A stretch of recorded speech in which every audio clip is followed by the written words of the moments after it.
वासुदेवाय। ॐ नमो भगवते वासुदेवाय। ॐ नमो भगवते वासुदेवाय।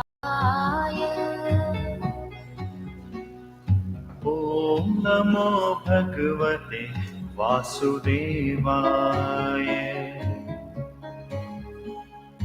ॐ नमो भगवते वासुदेवाय। ॐ नमो भगवते वासुदेवाय।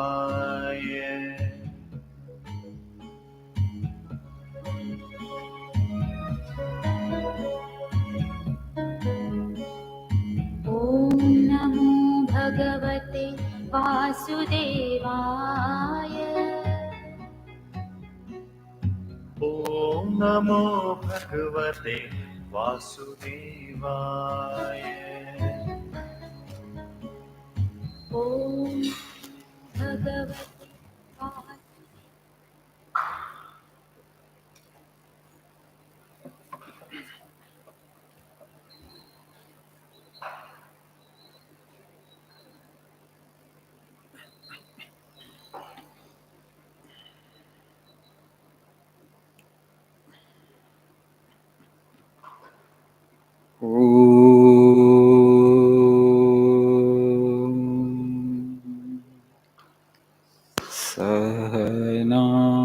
सहनावतु सहनौ भुनक्तु सह वीर्यं करवावहै तेजस्वी नावधीतमस्तु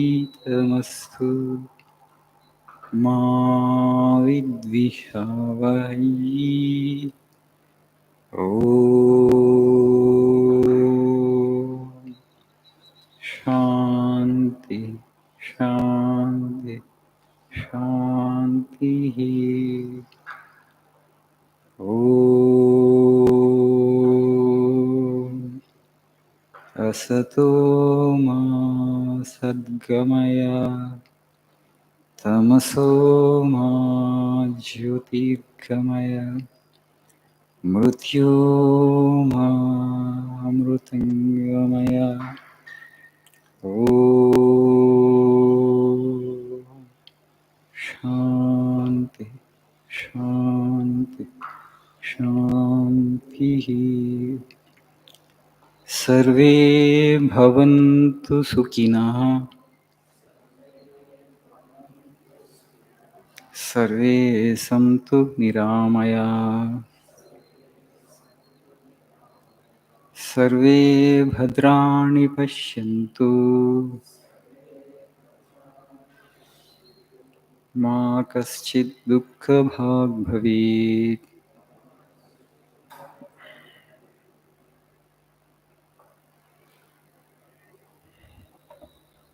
Good evening.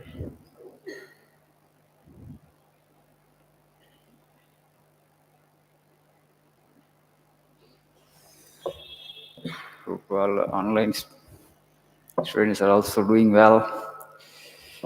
You are seeing me, but I am not able to see you. I wanted to visit your classrooms, but I have been told by our teachers that you don't switch on the videos. Anyway, I will not get to see you even if I visit your classrooms. So I have avoided visiting the classrooms. Hopefully, sometime in future, next session, I will try to intrude into your classrooms now and then. So we have discussed some quotes from this book. There are many quotes which are left out. You may ask me, Swamiji, what is the takeaway? But I say that you are very, very fortunate in more than one way to get exposed to Vivekananda's thoughts, Vivekananda's life, and Vivekananda's teachings is not a mean blessing, not a small blessing. You won't understand the value of it, the importance of it. You may not understand now, but it is such a treasure. what you have gained, what you have got is such a treasure. It takes some time. So this in that way is a special institute where every student will get an opportunity to look into the mind of Swami Vivekananda, as it were, because his thoughts, his personality, you will study a little because you are in that place, but definitely it will have its effect on your mind. It will help you shape your perception of life, your understanding of life. Hope it has improved. Hope it has brought some clarity into your mind. Swamiji used to say, my question is why I will leave how of things to children. Hmm? So, in the name of science, what are we doing? We are studying the universe. Yes, we all are here. We are studying the universe. We are trying to understand life. Why do we go to schools and colleges? Only to understand life in a better perspective. We are just exploring life. What is life? Swami says, what are we studying basically in the name of science is how the universe works, the external universe and this. But Swami says, my question is why? How of things I leave to children? Okay ఎలా universe నడుస్తుంది నేను అది పక్కకు పెట్టేస్తాను, చిన్నపిల్లలకు వదిలేస్తాను. నా ప్రశ్న ఏంటంటే why, how and why is the difference? How is science? Why is philosophy? So you all will become philosophers slowly. Ultimately, you have to become. Okay, we're all here to solve the problem of life. Even if all the things that you desire now are given to you, will you be happy? Will you be contented? Basically, we all say, why are we struggling? Okay, for food, shelter, and clothing. We will give you free food, free clothing, and free shelter. Okay, will you just stay in a room and be with yourself? Can you be with yourself? No. We will give you. People say that, no, they're struggling and fighting and fighting. What are you fighting for? Food, clothing, and shelter. We will give you free food for life. For life. Can you be with yourself? I'm saying. No, we have to come out and mess up the world, right? So that means what? We can't sit with ourselves. We can't look into ourselves. We are afraid to see into ourselves. Yes or no? What are the requirements of this body? You tell me. Roti, kapda, or makan. That's all. These are the requirements of the physical body. I will give you for life. You don't have to do anything. You don't have to take up any job. Can you just be with that? That's why I'm saying we don't look into ourselves. Somehow we are afraid to stay with ourselves, to be with ourselves, to look into ourselves. We want to run away from ourselves, right? That's why to remain in that posture is not easy. It has to be practiced. It has to be cultivated. Whole world, everybody is doing that. We are also doing things which are okay. No, no, no. Only they are sane. We are all partially insane.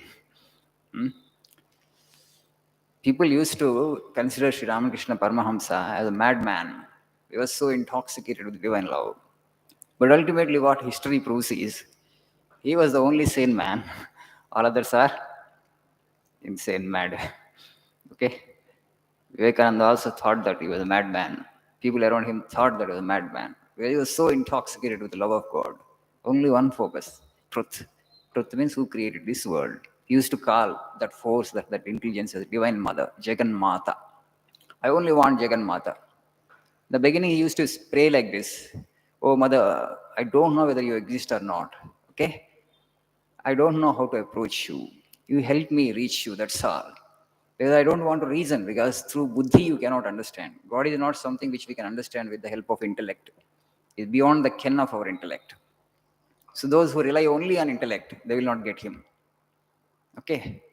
Our buddhi is not that sharp or not that mature, or it's not really capable of perceiving God directly. Only you need to transcend buddhi.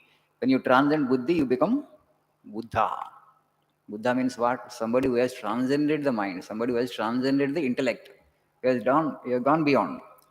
To transcend buddhi, to go beyond intellect, it's a meditation, prayer as. and also selfless service. These are the things that will help us.